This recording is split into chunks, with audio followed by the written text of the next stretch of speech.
It looks like Prime Minister Anwar Ibrahim's government is pulling out all the stops to thank disgraced and jailed ex-premier Najib Rosmah for the political support that has helped Anwar to become Prime Minister and his Pakatan Harapan coalition to form the country's current unit government. According to Home Minister Saifuddin Nasution, a house arrest bill is being drafted by the AGC and the Prisons Department and due to be tabled in Parliament next year. Once the bill is drafted, we will present it to the Cabinet, after which, we expect to table it in Parliament next year, Saifuddin, an Anwar stalwart, told the media today, October 19th, without giving further details. The spoils of GE16? However, according to political watchers, once out as law, the bill is bound to benefit Najib as well as his wife Rosmah Mansur. You could see it as giving Najib his share of the political rewards. Zahid already got his share of the GE16 spoils, so to speak, with his discharge from serious corruption charges. So for Najib and Rosmah, it is a new law that can pave the way for them to serve out their sentences under house arrest, a veteran political observer told PoliticsNow Malaysia. He was referring to Zahid Hamidi, the Deputy Prime Minister and current UMNO President, who in the wake of the 16th general election in 2022 went against the wishes of his party to back Anwar's Pakatan Harapan coalition to form a unity government. Most UMNO members and division leaders had wanted to align with ex-Premier Muhyiddin Yassin's PN alliance, which includes the influential Muslim-based PAP party. But Zahid not only rammed through the deal with Anwar, he also purged and sacked his foes within UMNO. The ruthless moves would have been beyond Zahid's political strength without the help of the Najib faction in UMNO, which includes the ex-PM's children who now hold significant positions in the party. Saga of Najib and Rosmah coming to an end. But how about the fines? Najib was sent to 12 years jail and fined Rm 210 mil in 2022 over corruption in a case linked to the infamous multi-billion-dollar 1MDB scandal. However, in 2024, the Malaysian king halved his sentence to 6 years and reduced the fine to just Rm 50 mil.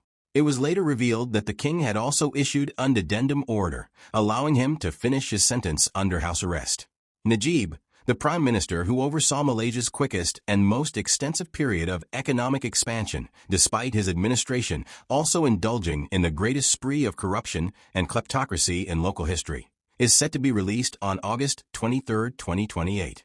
His wife Rosmah, notorious worldwide for her grand ultra-shopping sprees and endless collections of priceless diamonds, jewelry, and ultra-luxury Birkin handbags, was also found guilty of the 3 corruption charges involving a Rm 1.25 billion project to supply solar hybrid energy to rural schools in Sarawak State.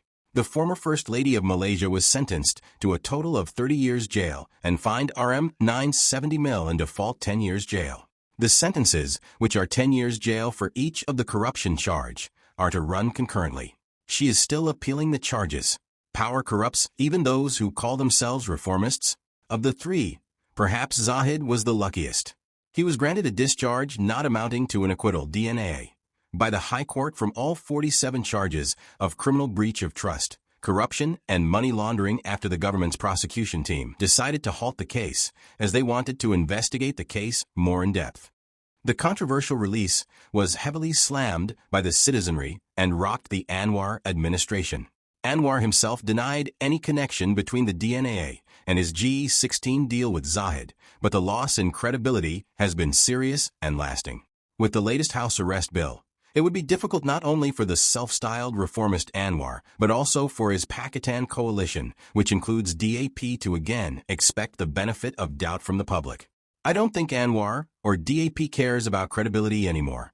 As they say, power corrupts and absolute power corrupts absolutely, said the pundit. Of course, it may be jumping the gun since the details of the house arrest bill are not out yet, but put it this way, we weren't born yesterday.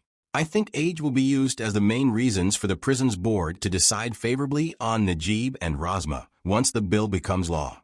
He will be 72 and she's 73, with Zahid also turning 72 and Anwar 78 next year. It is difficult to envisage a still ailing Malaysia, badly in need of a dynamic and urgent change in trajectory. To be able to escape the grip of elderly politicians with mindsets that hark to a fading but still knock-on era, where might is right and politics is a game to find personal wealth, where only the most cunning thrive.